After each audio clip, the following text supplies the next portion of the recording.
What's up, Bug Squad? I'm your host, Jaron. I'm going to tell you why the longer this goes on, the less I feel good about the Lavonte David situation.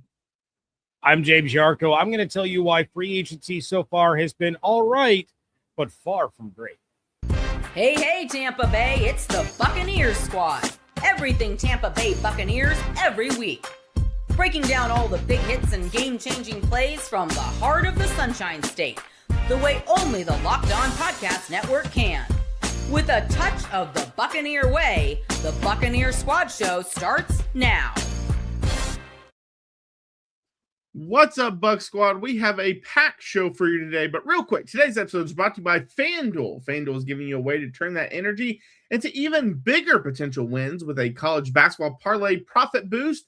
Head to FanDuel.com to get started. Like I said, I'm your host, Jaron. We're going to talk about Lavonte David because we talked about him last Wednesday.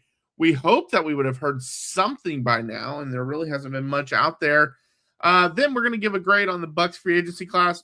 Obviously, it's not completely done. Lavonte could be, I guess, somewhat joining that, although unless you're just looking at just new players.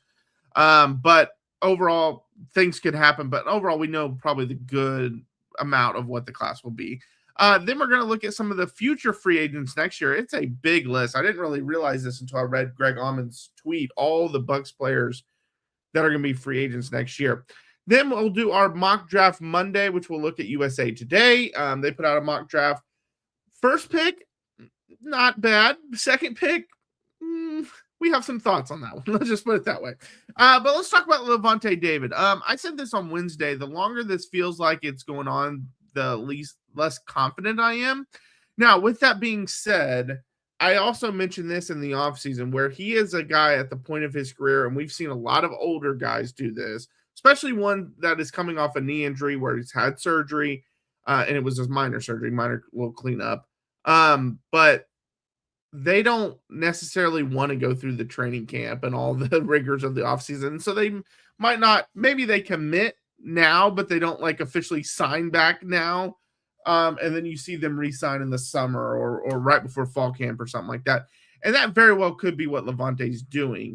James, I think it was you that talked about it on one of the episodes, either you or Ryan, but I think it was you who were talking about how he's at least been around the team, up at the facilities where he usually goes home. So he's at least staying in shape and or rehabbing and getting in shape for football. And so it's not one of those things that it's like we need him committed because we need to see him get in shape. So when it comes to Lavonte, I don't feel great the longer it goes, but with that being said, I wouldn't necessarily say it's a red flag that it's gone on this long. Yeah, I'm not stressing it at all. You know, Lavonte knows that he has a place on this roster. If he wants to join the team, he will be part of the team.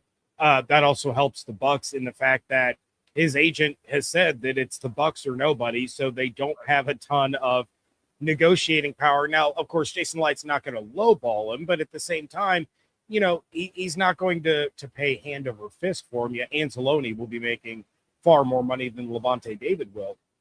But with all that said, I don't think the Bucs are in a rush either. You know, I think they're done addressing linebacker in terms of free agency as of right now.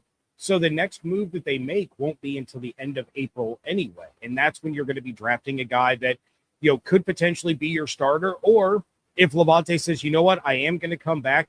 Now he's a rotational player that's learning behind one of the greatest players in Buccaneers history. And, you know, the newcomer who I said on a show last week, I believe Anzalone is going to wear a C on his chest this year. You know, he's that kind of player. He's that kind of leader.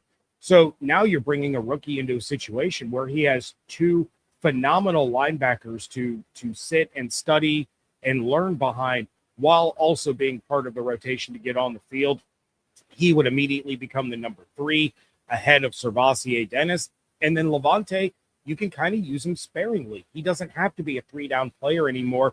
And I realized that, you know, he wasn't great last year. He was not Lavonte last year. Well, we know why now, right? It was the knee injury. He was getting it drained every week. You know, he was having to deal with that. It's been cleaned up. So if he thinks he can play, he's not going to go out there. And he has said that multiple times. He's not going to go out there if he doesn't believe that he can still play at the level that he knows he's capable of. So I'm not too worried about Lavonte whether he announces this week or next week or whenever that he's coming back, he's going to have an open line of communication with the Bucs, and they'll be able to plan accordingly. There's still some linebackers out there on the free agent market that they could go get, because at that point you're signing depth. Whoever you draft, whether that's in the first round or the second round, that's going to be your starter, and you just kind of go from there. And I see some of the comments, they say, hey, hate to say it, but it's time to move on from Lavonte David. The Bucs aren't going to the Super Bowl and his skills has diminished. The thing is, I would agree with you if it's one of those things where you're still paying him at a premium price. At this point, you're signing him to a 1-year deal. It's going to be fairly cheap. It's not one of those things. It's almost like they're either going to sign Lavonte David to that contract this year, or they're just not going to use that money this year. Like it's not like, oh, they're considering bringing Lavonte back, but if he doesn't come back, we got this other guy that we're ready to sign. Like, it's almost like they're going to go with, hey, we're bringing Lavonte back, or we're just not going to use that money. So I see more positives in bringing him back than just letting him go, if that's the case, because his leadership, and he's still, he didn't have a great year, and he's obviously diminished, and some of that could be the knee injury, but he was still the best linebacker on the team last year. And I know that's not saying much, but he was still the best linebacker on the team last year. And you add Anzalone, we'll talk about this mock draft that has him taking a linebacker. We assume they're going to take a linebacker in the first 2 rounds. So you'll have that guy as well. So it's not like Lavonte is going to be asked to be the best linebacker on the team next year. But if he's your 3rd best linebacker, that's a solid 3rd best linebacker on your team still at his age. Yeah, and just the knowledge that he has is kind of immeasurable, right? He is the guy that if he does return, and I think when you're talking about his contract, we're looking at something probably between the deal that he signed in 2023 and the deal he signed in 2024. So last year, he was on a 1-year, $9 million deal. 2024 was 8.5. 2023 was 4.5. Mm-hmm. So I think you're probably looking at that 5.5, 6 range if he comes back for this year, which, if he's 50% better than he was last year, that's a steal. Like that's a great deal in free agency. But you talk about what he brings to the film room, what he brings to the locker room, what he brings, in terms of kind of mentoring whoever that young linebacker is, whether that's Jacob Rodriguez or, CJ Allen or whoever it ends up being, what he can provide for that guy and for the team for the long term, just by being there for a year, that to me is worth the investment, even if he is a rotational player, even if he isn't still Lavonte David. But I mean, shoot, Demario Davis was in the same draft class and he just got broken off. Granted, the Jets had to pay the "we suck" tax in order to get him to New York, but he can still play at a high level as long as he feels confident that his knee is not what it was last year. Yeah, and that's for sure a big part of it. And also we got to realize that Lavonte, he's going to come in, and I know Anzalone can be that kind of mentor to a younger linebacker as well, but you would much rather him kind of focus on being the linebacker 1, however you want to put it. Like that's what you want him to focus on, actually playing.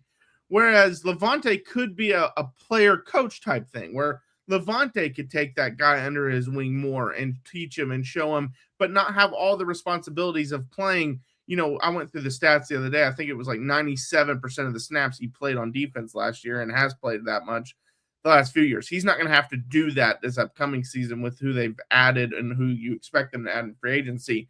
And so he could at least come in and, hey, you don't need to worry about playing a ton of snaps and doing all that. We want you to, yes, focus on being available and being able to play, but mainly focus on developing this guy and getting him ready. So when you leave after this year, he's learned so much from you and is taken over that role. Then that kind of takes the burden off Anzalone and helps the team as a whole. And so, and it's not just the linebacker position. The thing about Lavonte David is because he's been with the Bucs for a long time, he's been in top bowl system for a long time, he can help every single rookie that comes onto the team because he knows what every position should be doing on every single down. That's exactly what he's going to bring to the team. So you sign a defensive end, he's going to be able to help him. You sign a cornerback, he's going to be able to help him. So that kind of leadership, while also being a guy that if he's your 3rd linebacker, you're satisfied with, that's really invaluable because not a lot of teams have that in their repertoire. Usually it's a starter that has to also carry those duties of teaching, and some of the starters don't want to teach because they don't want to teach because this guy's taking their spot kind of thing. And so some of so having that guy on there, as long as he's willing to do that, which I would assume he is, it's very valuable to have that for a team. Yeah, and I see my guy David in the chat. He said, I'm pretty sure Lavonte said he's going to make a decision after the draft. The last that I heard was when Ron Butler, his agent, was on with Tom Krasnicki on WDAE, and he said that a Lavonte decision was coming soon. Yeah. Now, T-Kras being T-Kras tried to drag it out, but he's like, does that mean at the end of the week? Is that the beginning of next week? And, Ron kept kind of saying, I'm not going to put a hard timetable on it, but it will be coming sooner than later. Soon means different things to different people. And then one other comment that I wanted to get to, Bantry said, if Lavonte retires, could the Bucs bring him in as an assistant coach? And I'm interested to hear your thoughts on this. My personal stance is typically the best players do not become the best coaches.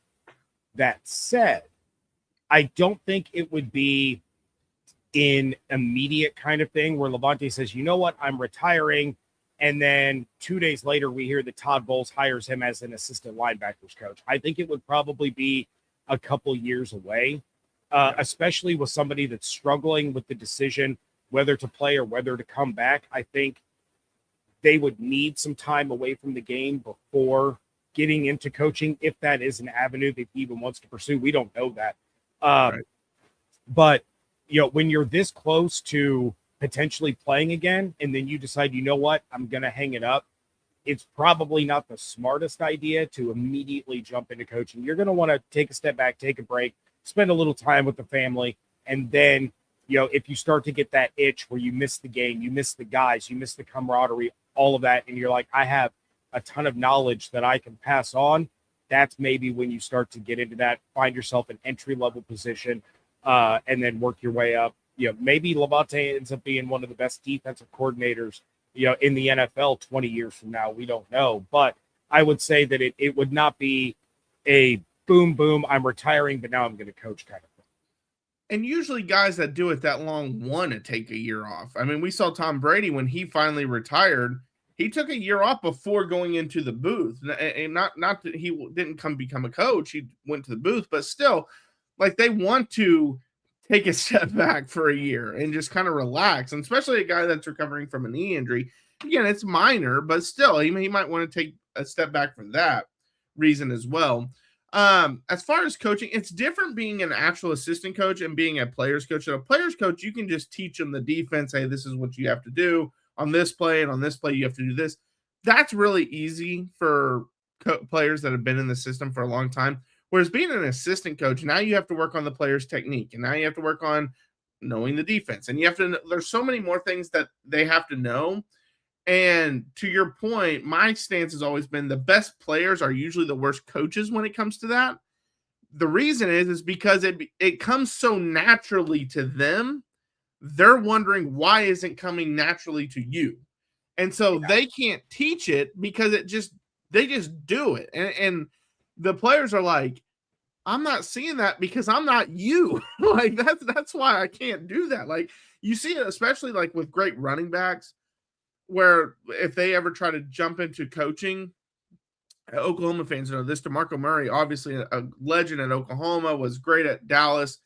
He wasn't the best running back coach. He was a great recruiter because anytime DeMarco Murray comes into a room, he's going to be great to get you there. But he wasn't a great running back coach. Now he's with the Chiefs, and Andy Reid obviously sees something with him. But the big thing I think DeMarco probably struggled with was the running backs would get the ball, and DeMarco's like, how do you not see that hole open up off to the side, out of your corner, out of your peripheral? And they're like, I didn't even know that was there. And he's like, and it's like, because we're not you. We don't see all this stuff. Or how did you not make those 3 defensive linemen miss that broke through the line? It's like, again, we're not you. That's how we don't make them miss. So I agree that a lot of the best players struggle as coaches because of that reason. They don't know how to teach something that comes naturally to them. Yeah, well, and longtime listeners and viewers know that I will a lot of times make analogies using hockey. Wayne Gretzky was one of the worst coaches we have ever seen in hockey because his players weren't Wayne Gretzky. Right. That dude could see into the future. That's why he scored so many points and had so many assists. And then you see, in basketball, Isaiah Thomas, terrible coach, great player, terrible coach, because they don't see the game the same way these legendary, elite, all-time greats did. Michael Jordan, terrible GM. I mean, he wasn't he wasn't a coach, but he's a terrible GM. I think the best player to be a good coach is probably Larry Bird. I would agree. That was the first one that comes to my mind. Yeah, obviously won Coach of the Year and did some really good things at Indiana. But even he was like, hey, I'm going to the GM role. I don't want to coach anymore. I can't do this. So, and he was a good GM as well. But he's I guess you could say Bill Russell, who was kind of a player coach. But right. Not a lot of great players become great coaches. I mean, Jason Kidd is doing okay at it. But yeah, it doesn't happen often. But all right, coming next, we're going to give a grade to the Bucs free agent class. Don't go anywhere.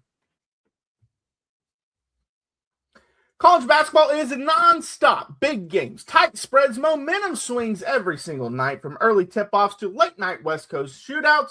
There's always action on the board. And now FanDuel is giving you a way to turn that energy into even bigger potential wins with a college basketball parlay profit boost.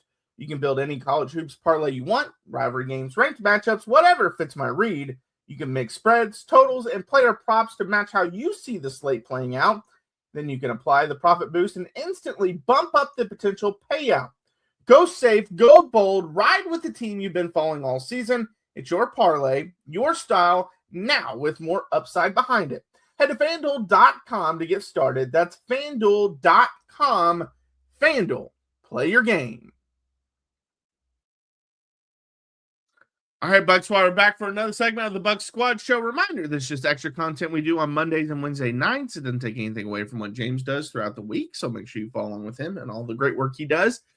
But let's look at the Bucs free agent class. Pretty much done at this point. Obviously, there could be some other moves. We saw, I believe it was one earlier today or maybe yesterday. But yeah, so there always could be some minor moves. But ultimately, they signed Alex Anzalone, who we talked about from Detroit. They bring Cade Otton back. Kenneth Gainwell, they bring him in. Obviously, lose Rashad White, but they bring in Kenneth Gainwell from the Steelers. Ashawn Robinson, they bring in. Al-Quadin Muhammad, they bring him in also from Detroit. Jake Browning comes in to be the backup quarterback, and Miles Killebrew comes in as well. He follows the new special teams corner Danny Smith over from Pittsburgh on a 1-year deal. Looking at the class, it's a solid class. It's not great. There's some things I really like about the class. I think I'm higher on the Kenneth Gainwell move than others. I've talked about that a little bit. James, I think you were also kind of high on that one too, actually, when we talked about that one. Yeah, but there was a lot of people in the comments that aren't that as high on it, but I actually like that one a lot. It was kind of funny seeing what Rashad signed for, kind of being hell-bent on getting out of Tampa Bay. But I think you actually upgraded there, and I actually liked Rashad a lot. So I think that was a good move. I do like the Alex Anzalone move. I understand people that aren't as sold, but I think he brings a good leadership in. It's just you didn't go out and get any depth at the corner position, so that's a little worrisome for me. I thought you did get a solid backup quarterback, which we talked about. I would have liked to see a big fish on the defensive line. They didn't get it. They got two solid players. Muhammad, obviously 11 sacks last season, but he's 30 years old. He was 30 years old last year. I think he turns 31 during the year this year, or if he's not already 31. But he was, so really good season. But I feel like he's the same caliber of player of Yaya Diaby. He's not like a ton better, and he's not worse either. But when Hayden Hutchinson's taking a lot of the attention, you kind of have to figure out if that was a lot of his sacks were because of he was getting one-on-ones. But I still think he's solid. Whereas if you drafted a first-round pick, an edge on the first-round pick, that ends up being really good. I think Yaya and Muhammad are great 2s and 3s, however you want to look at it. So it's not a terrible move. I would probably give it a C plus, B minus, somewhere in there. Yeah, I'm right at a solid C plus, and I don't want that to reflect on the players that they did bring in. I give them a C plus because of what they didn't bring in. We saw that they were in talks and they were part of the Trey Henderson sweepstakes. And I think if that's a guy that you get, this immediately goes to a B plus, maybe an A minus, because you do get kind of that elite player at that position. Now, they were never going to pay the amount of money that the Ravens did. That whole Ravens Max Crosby thing was complete dumpster fire. But yeah, I agree with you. I think you've upgraded at your RB2 with Kenneth Gainwell over Rachaad White. I think you have upgraded the linebacker position, exponentially between Alex Anzalone and Servassier Dennis. I think you have upgraded your edge rush with Al-Quadin Muhammad and versus Hassan Reddick. I think you're probably right about the same spot between A'Shawn Robinson and Logan Hall. I do think Logan Hall started to play better, as he continued, but you're maybe a slight upgrade, not, nothing to write home about. And then, Miles Killebrew, he's a special teamer. But as you pointed out, you are lacking quarterback depth. Now, you are kind of in this no man's land right now where you could still go out and sign a free agent corner. That's not off the table, but I think now is when we see everything kind of settle down. You're going to see some of the bigger names like L'Jarius Sneed just got released over the weekend. He's going to sign somewhere. He is a big name player. He's going to get big money. You're probably going to see Bobby Okereke sign somewhere. He's still floating out there at the linebacker position. But I think you're really lacking that one big piece to really punch up the defense. And that's where I kind of knock him a little bit. Other than that, I had it not, and I said this last week, if it wasn't for Mike Evans leaving, I think Bucs fans are much more excited about some of the pieces that they brought in, but that is a dark, dark cloud hanging over the heads of all Bucs fans right now, where they can't get excited over Anzalone and Gainwell and these guys because they're like, yeah, but we lost Mike. And where did that money go? You were going to give it to Mike. Where did it go? And instead, it's gone into a lot of smaller pieces. Yeah, and another big thing is that could result in a bigger move. We'll wait and see. Is they obviously restructured the Luke Gedeke contract, which opened up quite a bit of salary cap, which I thought was a really good move. Just kind of looking at the free agents, there's not a ton of corners available, and that's one of the things that kind of hurts at this point. Which, yeah, they could still add someone. The question is, do they take a flyer on someone like Trayvon Diggs is available? I don't know if I would want him. But he does think so. Yeah, I think you're looking more at like the Kindle Vildor tier, right? You have your starters. Mac, Mo, Parrish, those are your starters. Now you're looking for depth. You're looking for special teams help. So you're not going to go out and try to replace Jamel Dean in this free agent class. You're going to try to replace Kindle Vildor. So I think that's I'm guessing probably at most you're looking at Adoree Jackson. Like that would be the guy that would be the depth piece. You can rotate in. You're confident that he can go out there and play meaningful defensive snaps. Other than that, you're really looking for gunners. You're looking for depth. And I think that's also why the Christian Izien situation hurt the Bucs, is because he did give you so much valuable depth at multiple positions. He could step in for Antoine or Tyke at safety. He could step in for Parrish at nickel. He could step in and play the outside for either McCollum or Morrison. So, you're at this stage, I think the Bucs are content finding that depth piece in free agency, spending, $2.5 million.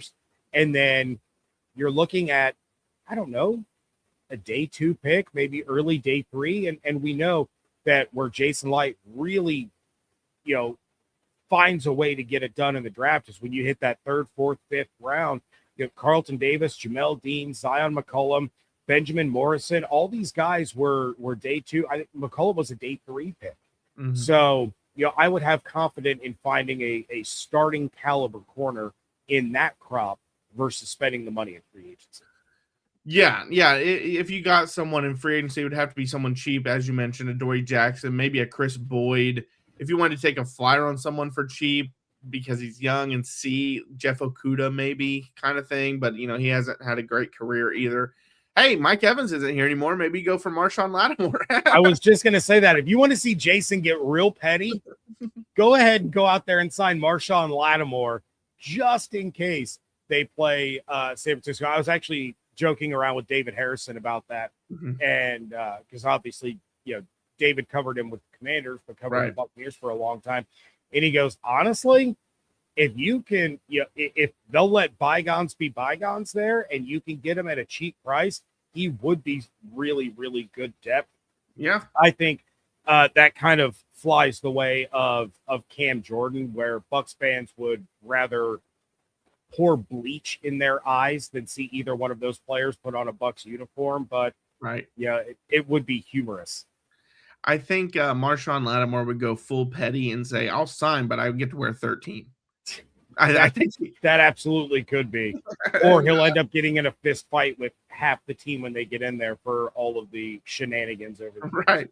Which I guess we did see the Bucs do that once when Sue signed and they immediately put him in 93 after Gerald McCoy left. So it's not like it's a thing that's never happened. But most likely the route at this point, get someone that maybe can do special teams like Killebrew, or you just go to the draft and try to find someone.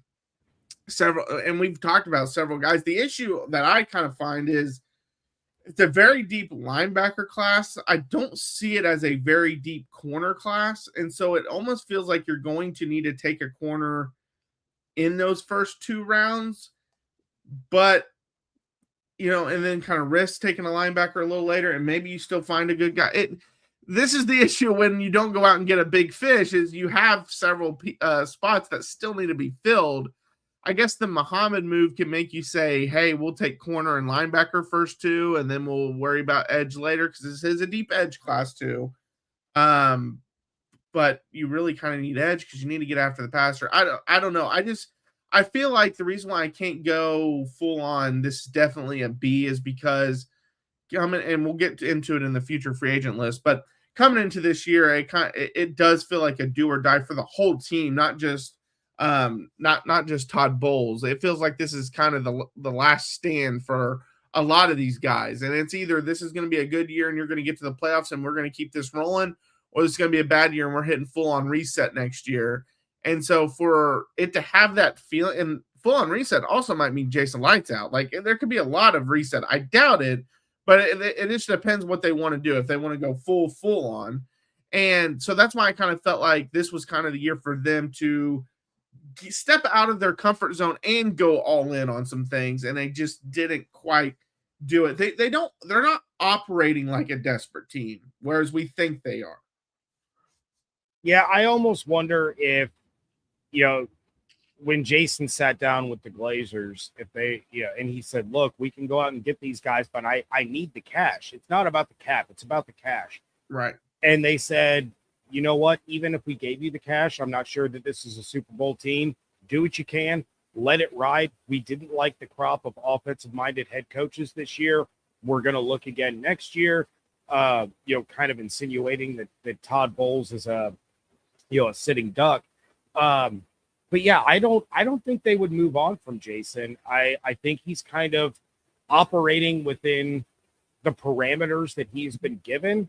And then if you got to blow it up, you got to blow it up. That's why they're not giving away, mega draft capital for Max Crosby, is because and I know we're going to get to it in a second, but if you do have to let Baker walk, if you do have to let Vita Vea walk, if you do have to let some of these guys leave, you need that draft capital, especially in a quarterback-rich draft where you can actually maybe, for the first time in over 50 years of Buccaneers history, get a franchise quarterback in the draft.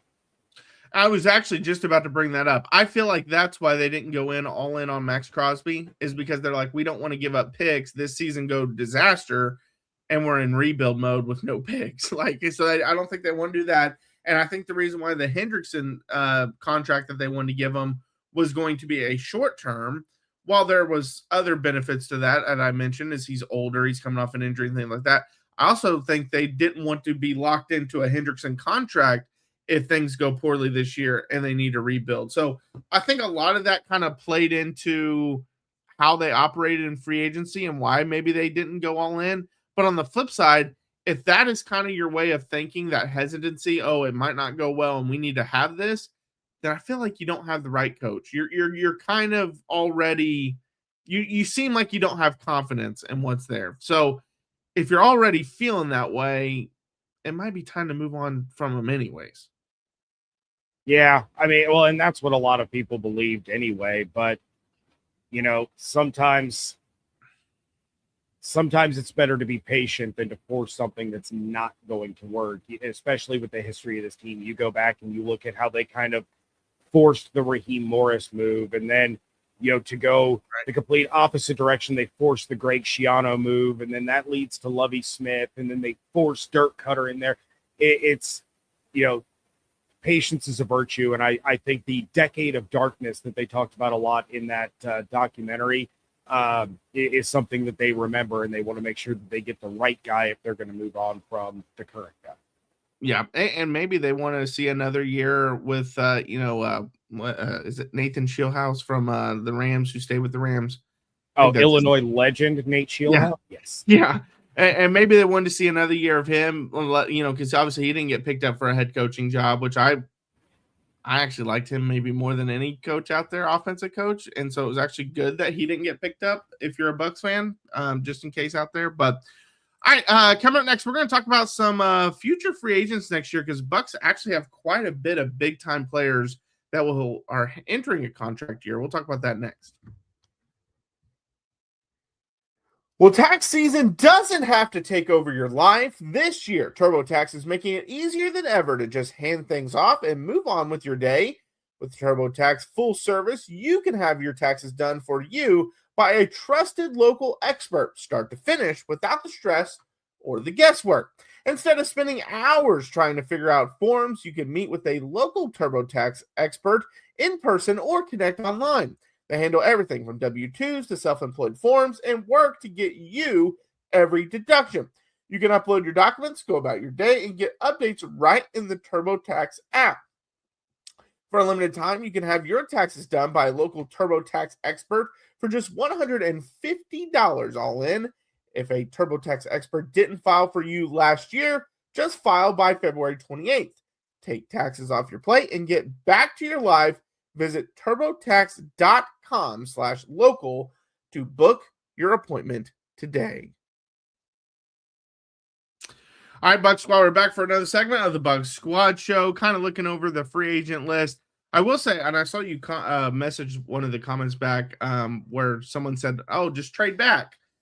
The thing about trading back, as James mentioned, you have to find someone that wants to trade up, and usually teams trade up because they want a quarterback, and this isn't a quarterback-heavy class, so it's really hard to trade. I mean, unless like a Caleb Downs or someone just falls weirdly or something, or, David Bailey, but yeah, it just doesn't There was a mock that I'll be talking about on my next episode where, I was going through and it got to 15 and I had 11 teams that wanted to trade up.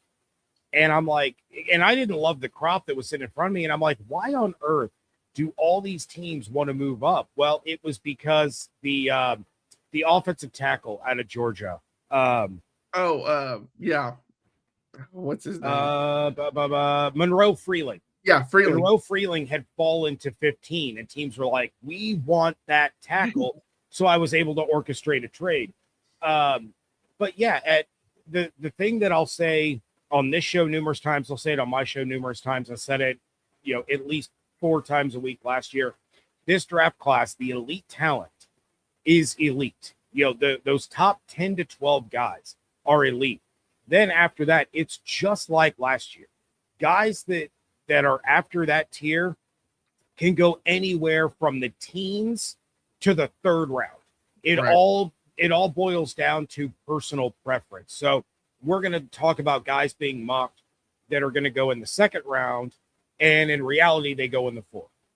Jacob Rodriguez, my guy, our guy, Pewter Report's guy, that's a perfect example. When the mock drafts started right after the season, he was a third-round pick. Now he's barely lasting to pick 40.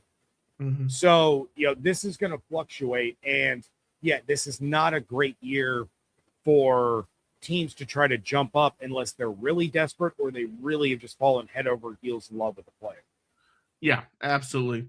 All right, so Greg Allman tweeted about some of the players that are entering contract years in 2026. Baker Mayfield, Vita Vea, Yaya Diaby, Cody Mock, Chase McLaughlin, Anthony Nelson, and then obviously all the new one-year guys, Ashawn Robinson, Al-Quadin Muhammad, and Sean Tucker.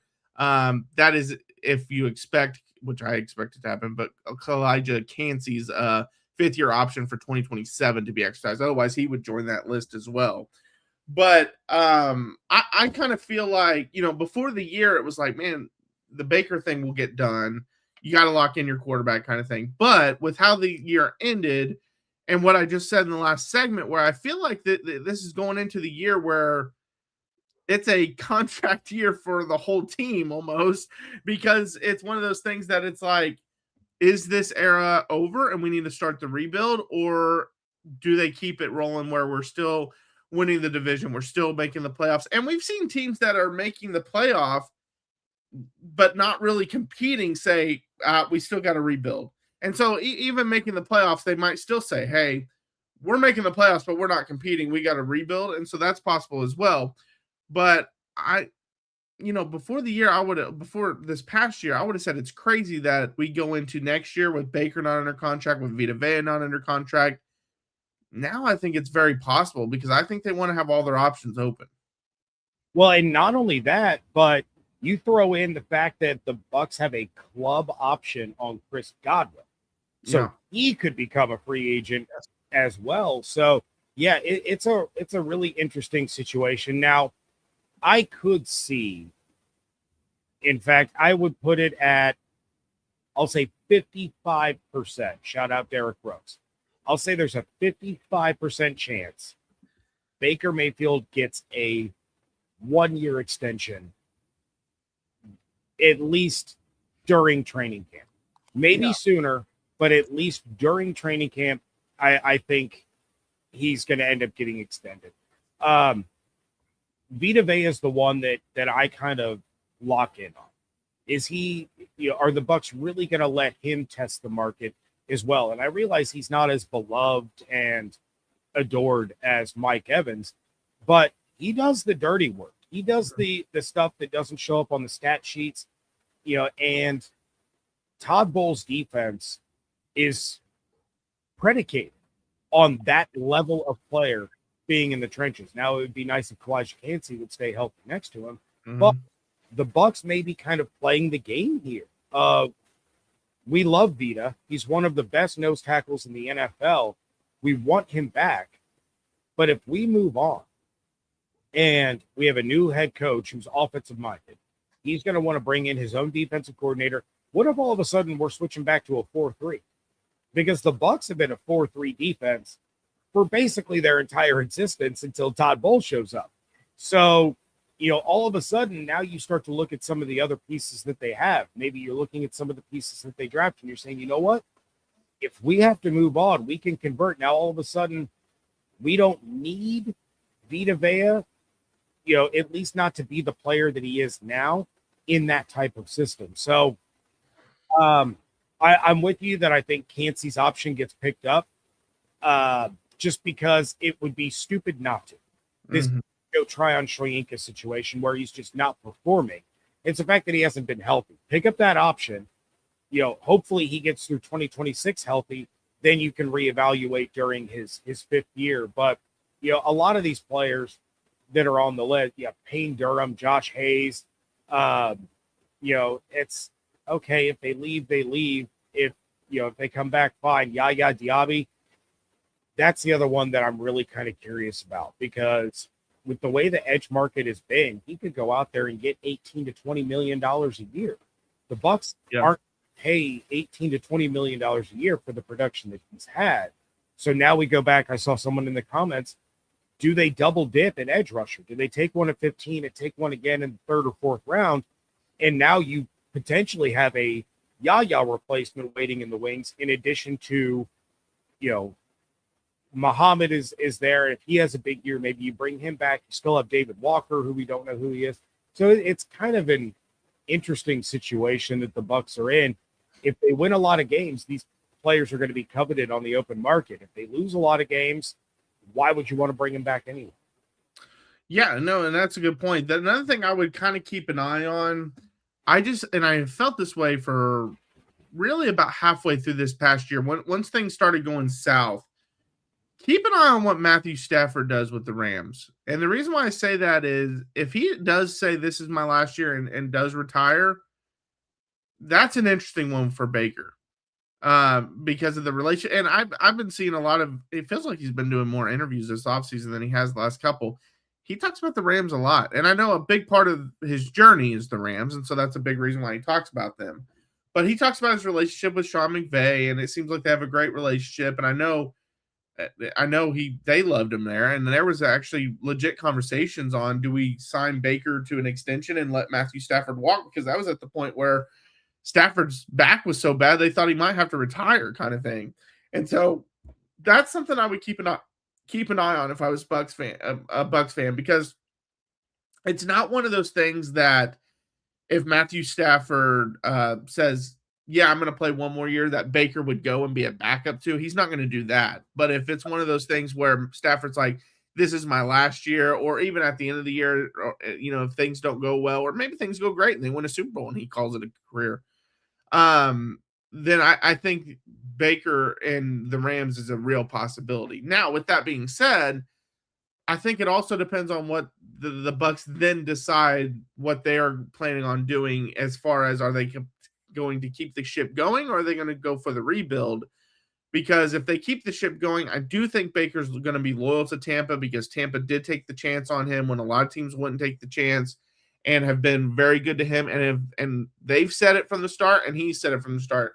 They let Baker be Baker, and not a lot of teams do let Baker be Baker. Now, the Rams and Sean McVay would probably do that too, but the Buccaneers do it, and that means something to him. And so I think if it's one of those things where they're like, hey, we want you back because we're keeping going, we're keeping this going, we'll fill some holes, and we're going to go win a Super Bowl with you at quarterback, then I think he would stay. But yeah, I would keep an eye on the Rams, because especially Matthew Stafford, last year in the offseason at this time, we were hearing about his back and he couldn't practice. And then, definitely in the summer, we were hearing that. Heck, even in fall camp, we were hearing that he might even play this year. It might be a retirement type thing. Now he goes and wins MVP.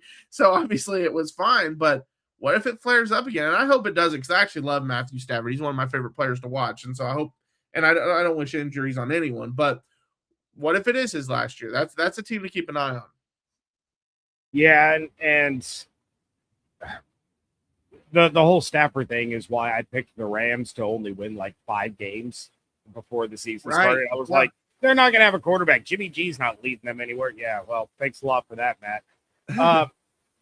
The last thing that I'll say about it is, honestly, I think if it gets to that point, I think if it gets to, Baker gets to enter free agency, Matthew Stafford retires. Now you know that Sean McVay is going to be, interested in bringing in Baker.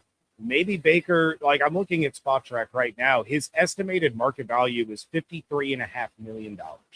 Now, I don't think the Bucs would pay him that much. They haven't paid him that much. They didn't give him that much when, he had one of the best seasons of his career. He was still being paid below market value in Tampa. Right.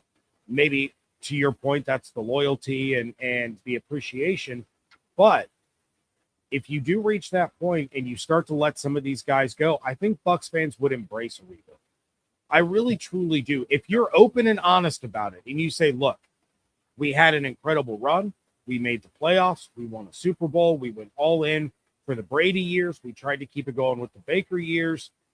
Now it's time to turn the page to the next chapter in Buccaneers football with Emeka and J-Mac and Bucky and the young guys on defense that you're drafting this year, and Antoine is basically your resident veteran leader, I think Bucs fans would say, you know what? All right, let's do it. Just get us a quarterback that actually makes it to a second contract, and we're going to be okay. But that's really, it's not far off from reality, depending on how this year goes.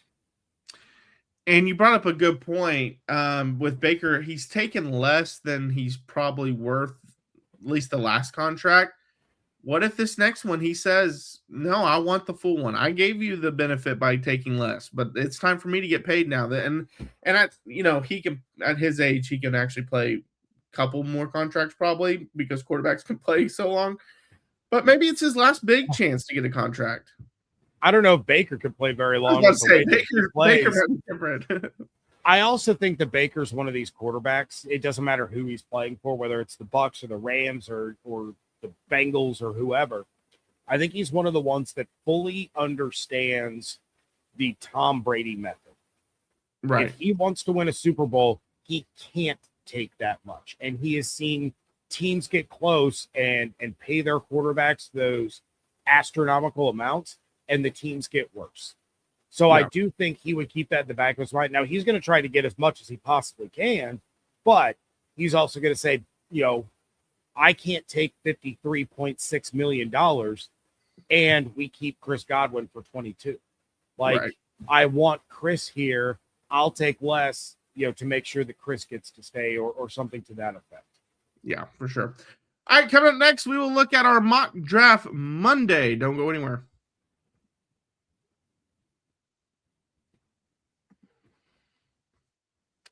All right, Bucs Squad, we're back for our final segment of the Bucs Squad show. Reminder, this is just extra content we do twice a week, Mondays and Wednesday nights at 9 p.m. Eastern time. It doesn't take anything away from what James does throughout the week, so make sure you follow along with him. All right, let's dive into USA Today's most recent mock draft, actually released earlier today. It's by Nate Davis and Arden Ostley. I believe that's how you pronounce his name, but it's a 2-round mock. It has the Tampa Bay Buccaneers with the 15th pick taking Akeem Mesidor from the Miami Hurricanes. Under it, it says he'll be 25 by draft night, but could provide instant production for a team that should be an instant contender and is in win now mode after leading the ACC with 12.5 sacks in 2025, including 5.5 in the CFP.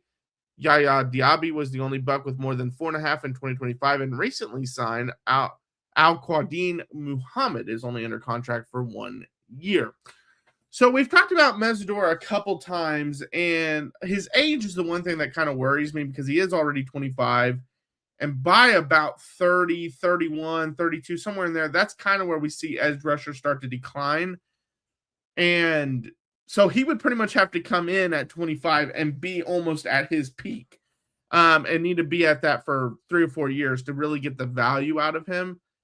I understand he's a very good player, and there's the other argument, which is, hey, if you're in win now mode, wouldn't you rather have an older player than a younger player because you don't have to develop as much? So I understand the argument to it. I would rather take the flyer on one of the younger guys, personally. I like Mesidor a lot. And given how this first round kind of shaped out, I really don't have too much to argue about the pick. Now, some of the other guys that we've talked about on this show, I've talked about on my show that went afterwards. You have Peter Woods, that's your defensive lineman. TJ Parker, the edge rusher. Keldrick Falk, the edge rusher. You had Cassius Howell fall to the second round, which we'll get to that round in a minute. But I don't dislike this pick. However, my concern about Mesidor is not the age, it's the feet. Mm-hmm. Now, this is a guy that tore a ligament in one of his feet in 2024, required surgery. Since then, he has had recurring foot injuries. He has missed multiple games and has been in a walking boot because of that injury. So is this a Kalijah Cansey situation where you get a difference maker, you get a playmaker, a guy that could be your elite edge rusher, but you can't rely on him to be on the field for even 10 games a season because he's constantly dealing with this recurring injury. Now, we're not going to know until he joins the NFL and we see who he's playing for and, how often he's in and out of the lineup. But that's kind of my big red flag about Mesidor. When it comes to the football, love it. Absolutely love watching him play. I love his motor. I love his quickness. I love that he's not one of these guys who typically comes out of college and only has one pass rush move. He's got a little bit of an arsenal that can continue to be developed. But I think he would be great. It just scares the bejesus out of me that he's not going to be on the field, and we're going to have Kalijah Cansey all over again. Yeah, that's fair. And to that point, he's played most of the games the last 2 years, but only played 3 games the year before that, and it was due to an injury-shortened season, and which is why he's been able to have these extra years. Obviously, he would have had a COVID year, but that's why he got to play this last year was because of that shortened season, because then he got his medical redshirt year. The other person they have the Bucs taking, this one is in the second round with the 46th pick. It is Jake Golday, the Cincinnati linebacker. It says Tampa Bay signed Alex Anzalone in free agency, but could use more off-ball linebackers. Golday could contend for starting snaps as a rookie for a much overhauled defense. He has the size, speed, and length to be a good coverage linebacker sooner than later. Franchise icon Lavonte David may return for another go-around in 2026, but Tampa Bay has to plan ahead. This is the one that is more of the head scratcher. The Keem Mesidor, we've seen it with other predictions. It's not that big of a surprise. There are some other players I would like better. I will say this. I see Keldrick Falk marked a lot up there. I like Mesidor more than Falk, for example. Yes. Yeah, but this one is kind of interesting, especially because there's like Jacob Rodriguez still on the board at 56. R. Mason Thomas is on the board. Gabe Yakis is on the board. So there's still guys on the board that I actually like quite a bit better. Actually, unless I missed it, I didn't even see Anthony Hill Jr. going. That's another one. Fell to the third. Yeah, and I love Anthony Hill Jr. There was a mock, might have been Pro Football Focus, that has Anthony Hill Jr. going to the Bucs. I would love that pick. If he's on the board and this is your pick, it's a head scratcher to me because he's a guy that, yes, he has the ability, as it mentioned, but even if you read the description for him, this is a project type of pick. I do like Jake Golday a lot. Definitely one of the more fun conversations, I guess, at the scouting combine. But yeah, I'm with you. If Jacob Rodriguez is on the board and you're taking Jake Golday, I'm going to throw something at my television. Like, I'm going to get upset. To me, I do like Anthony Hill, but I would be fine if the choices are Golday and Hill. Either one of them, I'm cool with. But then, yeah, you look at some of the edge rushers here. You took Mesidor in the first, so I get you're not in a situation where you're going to take, an edge rusher again in the second. I might strongly consider it. But if you're talking about, and I'm scrolling up real quick because I don't remember seeing his name. Where did CJ Allen go? It was the 33rd pick, I believe. Okay, so he was the first pick of, he was the first pick of the second round. So this is the other draft conversation I love to have is it's all about the collective. It's not about the individual. It's about the collective. So which combination is better for the Buccaneers? Is it Mesidor and Golday, or is it CJ Allen and Gabe Yakis, or R. Mason Thomas, or Zion Young? Because those are the guys that fell. Those are the guys that were taken after 46. And I would go with CJ Allen and Yakis or Thomas over Mesidor and Golday. So when you start to put it into that perspective, in a vacuum, I like the picks. I have my concerns with both. There are other guys I like better. But when you put it into the lens of these guys were still available, so this could have been our combination, there are a lot more combinations that I like better than what the Bucs ended up with. Yeah, that's a good point because I would agree with that. I like CJ Allen and R. Mason Thomas or Yakis or whoever you want to like. I like that combo better than the Mesidor Golday combo. And Goldie did have a great year. 105 tackles, 6 tackles for loss, 3.5 sacks, 3 pass deflections. Like, he was really solid. But another thing, like, if CJ Allen, we've seen him projected to Tampa at 15 a lot. If Tampa takes, let's say they took Mesidor in this scenario, or whoever, another edge rusher.